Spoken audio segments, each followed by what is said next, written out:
guests today are Brian and Stephen Sherwin. How you guys doing? Doing well. How are you, man? I'm doing great. Now, you guys are related, aren't you? Yeah. Father and my 14-year-old son. That's awesome. And what's even cooler is that you guys are presenting at Code Mesh together on what you've learned here, right? Right. We were kind of surprised that it was cool enough to make it, but we got in. I think. How was the reception at the audience? Audience, we had a full room, just a couple empty seats, but it was the audience loved it. It was great. What was your talk? Go ahead.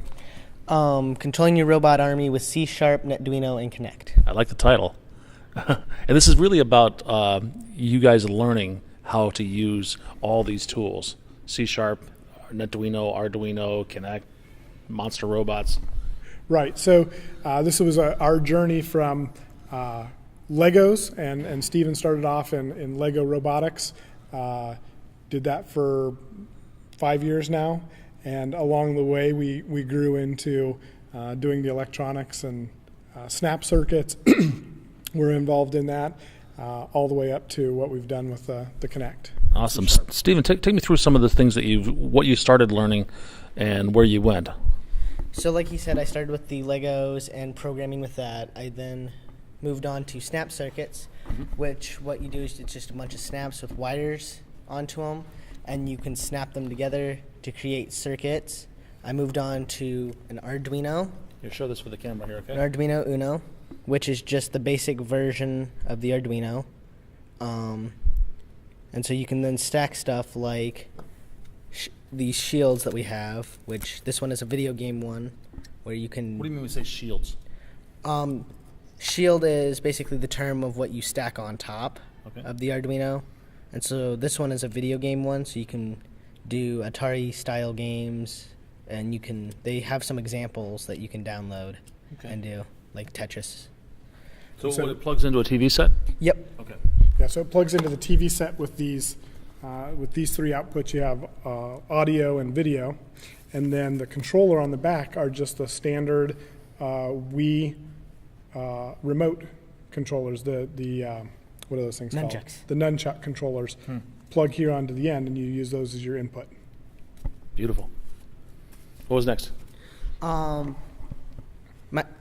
After a while with the Arduino, my dad got interested in it, and so he decided to get a Mintduino, which is a breadboard version. All this would really do for him is, and all he really would want that I could probably figure out about it, is you can just blink an LED, and you have to just plug in something to here. I forget what that is. That's where you plug in the I know, module. but I forget what that's called. Oh, the FTDI. Okay. And so then you could program it to blink. Okay, and that's really just an exercise because you wanted to build your own. Right. I wanted to learn what was in it, how it worked. Okay. And then what we used for the robot was we used an XB shield, which was this, and we got that when we were doing the robot, and so we have that little module there, and then one plugged into the computer. And then my dad decided he didn't want to learn the program for the Arduino, and so he got a NetDuino, which is... He's a .NET guy. Yeah. What is it? What do you program with Arduino? Is it C or what's? I'm not sure what the language is officially. It's a semicolon-based language. Okay. All right. Yeah. Yep. And so we have... All right. So now you're really doing something cool here. You're going to build a robot and you're going to take over the world, right? Yep. And you have a Connect here. How does the Connect fit in? It fits in. It just follows your hands and the X and Y movement. So you can move the elbows and shoulders. So as you move your hands and your elbows and shoulders, the robot will move his. It tracks where as well? the end of the joint that's like right in the palm of your hand, and if it's moving on the X, it's going to move the shoulder. If it's moving up and down, it's going to do the shoulder. That sounds pretty cool. You wrote this? He did. You wrote this part. Okay. All right. We tried to use it as a learning experience. So he learned enough to write some code for the presentation. So he was up here writing code as part of the presentation. That's not the one you want. But thank you. He was writing code, doing right along with the presentation, and getting in there. You were pair programming as well. Well, no, he was programming all on his own. I was just telling them what he was doing. Okay. But yeah, so he knows how to do the programming. Just some of the more technical things. We had some issues early on with the amount of data that we were sending to the robot, and it got confused with. You're sending data too rapidly, you mean? Well, we were sending a single byte for a single movement, and so when we started doing complex movements like raising both hands at the same time, the communication would be a little bit here, a little bit here, a little bit here, a little bit here, and so the robot would kind of do a little shaking motion as it was moving its hands. So I went back to my computer science classes, assembler class, and explained to him how a byte has all these bits, and all we're really doing is messing with bits on the Arduino. So we sent the same types of controls, we just sent them as a collection of bits rather than a whole byte. And so both hand movements could be sent in a single byte, and so then we were able to make a much more fluent motion. I see. Okay. Going forward on that. Let's see a demo. Okay. So Stephen's going to go ahead and wire it up here. We've got the shields all plugged together, and shoulder got pulled out there. No, elbow. Or the elbow got pulled out there. So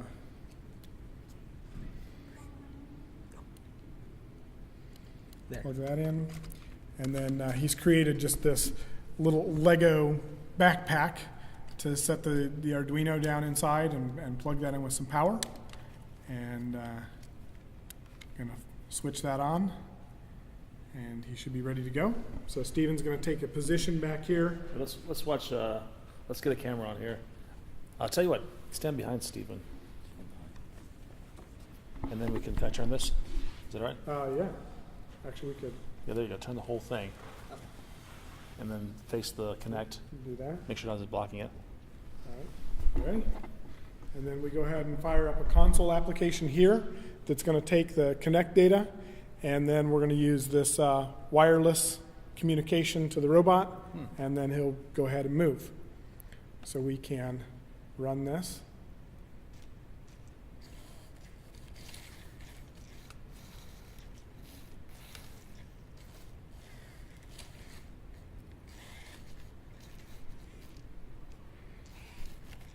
And you know, what we could do for another camera shot here is maybe, since this is wireless, we can move this down here.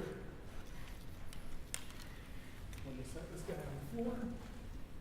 Come over here.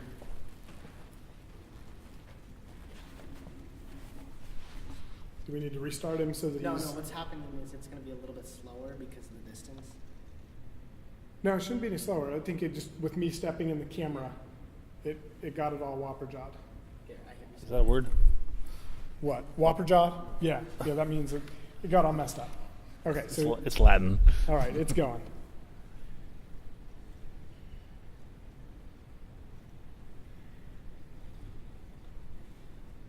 So, does anyone have any questions?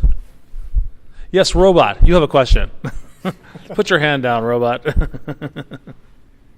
Oh, hi, robot. So Stephen's in Boy Scouts. He's a Life Scout. Nice. So maybe you should teach your robot to do a scout salute there. How about just a salute? That's one below eagle, right? Life? All right. Star, then life, then eagle. Right, Star Life Eagle. He's 3 merit badges away from being an eagle. A service project? He's done with it. All right. Very cool. So there's a lot of dads, a lot of sons out there that want to learn the same thing. What kind of advice do you give them? I guess probably the biggest advice is let your kids explore. The biggest challenge is we're techies, and we like to say, here's how it's done, and here's what you need to do. But the best thing that I can do is just say, here's how you move one arm, and let him go figure out how to move the other arms. And just let them explore, let them play, and don't try to say this is how you do it and enforcing it. They're not writing enterprise software. It's just having fun. What was the best part of this, Stephen? Getting a robot that can go with the Kinect. So, Very cool. Thanks a lot. That's an excellent project. I'm impressed.